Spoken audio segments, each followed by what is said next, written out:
Hi everyone, welcome back to my channel. Wishing you all a very happy new year. So, based on many of them asked about interview questions to be discussed in this channel. So, this session is for explaining about how you have to prepare for the interview. So, basically, for the Viva interview, you have to be very clear on what you have been worked on, so that you have to be explaining in the interview, basically. So the first question always will be, tell me about yourself. While you are explaining about you, you should not mostly talk about your personal activities. So your personal skills and something, it is not much important. So whatever you are and what are the things you have done, and most of the things you have done in the Viva Vault area, that you have to explain. In case you are having some 8+ years of experience and you have 4 years of relevant experience in Viva Vault, try to explain about your work. Don't much explain about your previous 4 years experience. So the first step is to talk about you, and then you have to explain about what are the activities you performed in your work and what are the challenges you faced. Sometimes the questions will be like, what are the difficulties you faced, and mention about that. Like that, the question will come or may not come. So before that, at the time of tell me about yourself itself, you have to think on what are the things you have to talk and explain about that first.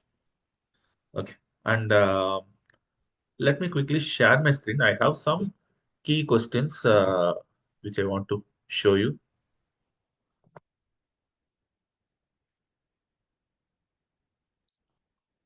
The foremost is the topic you should be strong. The topic you should be strong, or some of the topics I have added here are about the bulk actions, loaders, and document field configuration, or it might be a field dependencies. And the most important topic is DAC. So DAC, what is DAC, and how it is useful in Viva World? Why DAC is needed? Like there are multiple questions may come. And then user creation part, which covers domain user or SSO and non-SSO user access, and what is a permission set. Those things you have to be pretty strong. And coming to life cycle, you should be very strong in the user action and entry action, as well as about the atomic security. And the next points which I have mentioned is about the configuration of the workflow, which includes object workflow as well as the document workflow. Then if you worked on the development area, you should have the knowledge about the package deployment as well. So what are the steps you are taken care for the package deployment? And in case if you're asking about anything in simpler way, but you have to be very strong explaining it theoretically in a detailed way, because the package deployment means we should not mention only comparing the configuration package and you are going to deploy. You have to be very clear how to deploy from sandbox to QA and how to deploy from QA to prod. Everything has to be explained in detail so that the interviewer will understand, okay, you are pretty much confident and you have worked on that already. And mostly the object configuration is a very tougher questions will come up from the object configuration. So you should be very careful and you have to be very strong. And finally, about the REST API and migration. So I have mentioned these are all the strongest areas. You should be strong in these areas. And next questions I have collected is like some generic questions. Okay. So mostly, other than these questions, you will be getting some scenario-based questions. So the interviewer will be very clear that based on the scenario-based question, you already worked on that particular configuration fields, activities or not, that he easily understand. So you should have the proper hands-on experience, at least in the sandbox, and then you have to talk about that properly. That is a main key for this interview in Viva World. So let me go through one by one. Like the first question is basically the requirement to update a metadata field for 500+ documents in a single go. So your approach should be not a single way. It is through using a bulk action.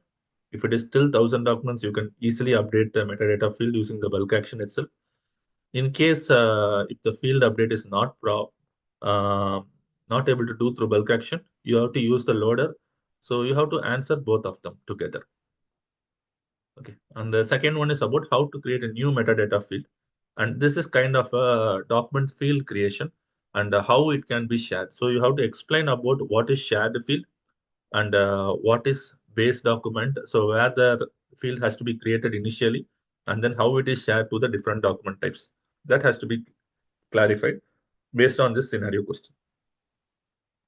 And finally, what is document field dependency, how it is used? So document field dependency is nothing but if-else condition. If particular field is this value, then you can restrict some of the pick list values. Or if the life cycle is this particular life cycle, and in the particular state, you can restrict some of the field values, or you can hide some of the field values. So what are the if conditions available? Like field level if conditions are there, life cycle level if conditions are there, and the document type level if conditions are there, that you have to clarify properly. Then coming to DAC and why it is introduced in Viva world. So you have to explain here about the groups as well. So initially you have start explaining about groups. So group access is the one which has been introduced in Viva world at the very beginning, and based on the end users input and difficulties, DAC has been introduced in Viva world. So DAC is basically to restrict the documents based on the sharing rules you are providing. So based on the sharing rules, you can restrict some of the users to particular set of documents. That is basically a DAC. And DAC advantage is it is an auto-managed groups, so you can easily be added to the particular sharing settings and easily be removed also using the DAC access. So DAC, at least for 3 to 5 minutes, you can talk about. So prepare that way for DAC. And what is SSO and non-SSO? So if you are good with user access creation, so you are good with SSO and non-SSO creations as well. So you can explain about that. And coming to user action and entry action differences, basically for a life cycle configuration or even the front-end user, they should be knowing about what is the difference between a user action and an entry action. Entry action is something that is automated, that field action, that update will be automated whenever that particular state is reached. But user action is something that you are initiating that option is available manually only if you are configuring that in the user action. And what is an entry criteria is kind of a validation before that particular state is reached. If that validation fails, it will not allow you to the particular state. So that kind of explanation is needed. And some of the questions like if outage comes, what will be your response? And this kind of scenario comes at the support side, what you will do, like that the questions will come. So if outage comes, we cannot do anything. We have to raise a product ticket, and a P1 ticket or a P2 ticket has to be raised at ServiceNow as well to follow up with the user whether the issue has been resolved or not. Same way, you have to talk with the product team parallelly, and the product team will be mentioning this is the reason of the error. We are working on that. Like that, they will respond. Whatever they are responding, you have to inform it to our business and end users. So if any um, message you have to share it across all users, you have to do that as well. So these are all things will understand that you already worked on the support areas and you worked on a support project. That kind of question it is. And any configuration issue, if you cannot resolve, where you'll go for help. So they will not ask where you'll go for help. They will say this kind of a configuration issue, how we will resolve. Okay, some of the questions it's not feasible or it cannot be configured, or even if you doesn't know, what you can say is if him doesn't know, I will be going to the viaworld.help page and search for that particular configuration is available or not. Instead, I will be raising a product ticket and getting a solution from the product team as well. Or there is a Viva Connect portal is there. There also you can raise any development related questions. So that way you should answer. That's the expectation from the interviewer as well. And how to manage the licenses in Viva World, how to verify users are using application properly with their existing license. So this is kind of a support area. Usually anyone will be encountering this issue. So managing the licenses. So how we can manage the licenses? So there is a last login date will be there. Using the last login date, if the user is not logging to the application for more than 60 days, we can verify that user is using the application properly or not. And we used to deactivate that user in a bulk. So That process you have to explain. So whether it is an automated process or using a manual way you are doing it, that process you have to explain, and how to purchase the license. So those also will be covered in that. So these are some of the generic questions. And the second generic set of questions, these are basically you have to talk more about that. Like, have you worked on migration? It's a very simple question. If you worked on migration, you should explain any scenario, like some 5 lakh documents you are migrating to a Vault application from an upstream application. So what are the requirement gathering? What are the things you'll be doing at the requirement gathering? And those things has to be listed. And using an FTP import, you can able to import the documents. So step by step, you have to explain about this working on the migration or not. So in case you don't have the knowledge of working on migration, even you can learn about the migration process and you can explain about that. So these are all very smaller things. Even you are not working, at least the process you can understand and learn from your seniors, and you can able to explain about that easily. And how to push it down documents to downstream application. This is kind of an integration question. I have even added what is integration, but this is kind of a scenario based question. If a document has to be pushed automatically, so using an Java SDK code and the connections endpoints, you can able to integrate the documents to a downstream application whenever it is required, using an entry action configured under the upload state also. Okay, so this is one important question. If you are worked in integration, you can easily explain about that. And what is REST API? REST API is a backend API that you can achieve any front-end activities from the backend also. Except the configuration activities, you cannot do it from REST API, but all the front-end document metadata update or any bulk activities that you are doing through loader, that can be done via REST API. So how to use REST API? So Postman is one of the good tool that you can use for REST API. And even using a Python code, you can able to use the REST API and you can connect to Vault. How you will be connecting to Vault, that you have to explain. And then the API part. So to get the APIs, there is a developer.veeva.com is there, where you can find almost all the APIs. So how to connect it to the Postman, and what is runners in the REST API, that is in the Postman tool. Using a runners, you can able to run the APIs continuously. So that things you can able to explain. And what is event action? So event action is like an entry action, but this is much useful for a newly created document. Whenever a document is getting created, event action also will be working. If it is an entry action, it is for any state it will work, but for a draft state, it will not work. So that is the reason event action is in place. And the difference between configuration mode and migration mode. So configuration mode, migration mode, the naming wise, it is looks similar, but migration mode is something that will be enabled when you are doing a force update using a loader. And configuration mode is under the settings.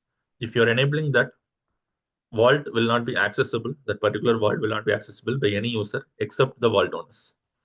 So basically, for the release activities, at the time of outage, we are giving us some 3 hours of outage. We have to enable the configuration mode so that end users will not work on the application for 3 hours. And finally, I have added about legacy workflow and multi-document workflow. This is nothing but a legacy workflow was there earlier. In every life cycle, there is a workflow configuration tab will be there. So people will be configuring the workflows for each and every life cycle separately. And you cannot copy that workflow to other life cycles. But using a one document workflow or multi-document workflow, you can able to configure all the workflows in a single space, and you can copy that respective workflow to other life cycles also, so that the workflows can be copied and can be used. That is for the beneficial for the configuration purposes. So other than these generic questions I have added, the main um, questions they will be expecting is with the scenario based question is the one important point I already mentioned, and about the release notes. So how far you are seeing the release notes? What are the things happen in the 23 R2? What are the things are coming up in the next 24 hour one? Like that, the questions may come. So before going for an interview, just go through the release notes and what are the new auto on features. So auto on features, that is must you have to be known so that you can deliver it to the business, and what are the steps you will be taken for the release impact assessment. So those things you have to be very strong. And more than this, if you have a certification in your hand, that is an add-on advantage. And more than a certification, you have to be very careful, and you have to be very good at configuration at object level more than a document configuration. And then if you have a good knowledge in the migration, integration, and using REST API activities, then you are very much eligible and good for doing any development project you are looking for. And other than this, I want to explain about if you worked for a regulatory vault, you should have the domain knowledge of regulatory vault. And if you already worked for the clinical vault and there is an opening for a clinical vault project, you should know the clinical vault domain as well. It is not like a front-end user who has the knowledge in the clinical world. That much knowledge is not required, but at least the basic level of understanding about the clinical world, like what is clinical world, what is clinical trial operations, and what is study, what is study site, what is study country, like that. That kind of understanding you should have before going to interview for a clinical vault openings. But overall, the vault look and feature will be the same, but still, you should have the domain level knowledge, and then you can able to clear the interview easily. Please add your comments if you have any more questions in this topic, and what are the next topics to discuss. Please try to put down in the below comments. Thanks for watching this video. We will meet you in the next class.